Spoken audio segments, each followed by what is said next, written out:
महाराष्ट्राच्या अनेक जिल्ह्यांना अवकाळी पावसाने झोडपलाय। त्यामुळे अनेक शेतकऱ्यांच्या हातातोंडाशी आलेला घास हिरावला गेलाय। वादळी वाऱ्यामुळे घरांचे छप्पर सुद्धा अनेक ठिकाणी उडून गेले, विजेचे खांब वाकलेत आणि वीज पुरवठा सुद्धा खंडित झालात। आणि या सगळ्या आसमानी संकटामुळे शेतकरी हवालदिल झालेला असताना नेते मात्र लोकसभा निवडणुकीच्या प्रचारामध्ये गुंतलेले आहेत। बघूयात।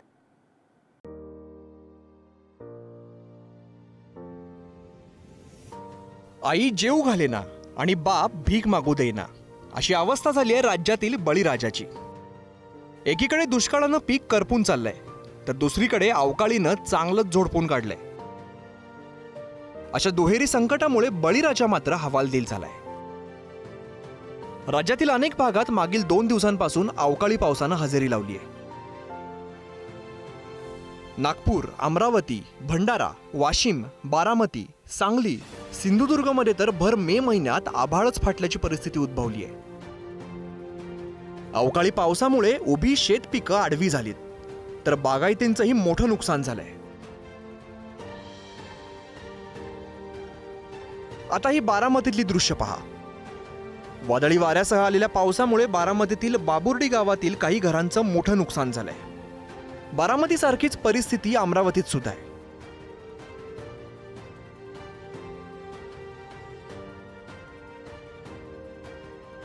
अमरावतीतही वादळी वाऱ्यामुळे विरुळ रोघे गावातील घरांचे पत्रे उडून गेलेत, तर भंडाऱ्यात अवकाळी पावसामुळे धानाचं पीक पुरतं हातातून गेलंय।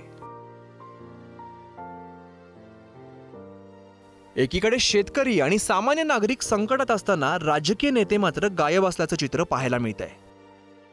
अगदी ज्या भागातील मतदान पार पडलंय त्या भागातील नेते आणि उमेदवार देखील दिसेनासे झालेत। अचानक आलेल्या पावसामुळे इथं खूपच परिस्थिती गंभीर झाली। घरी इथं लहान मुलं आणि महिलाच होत्या।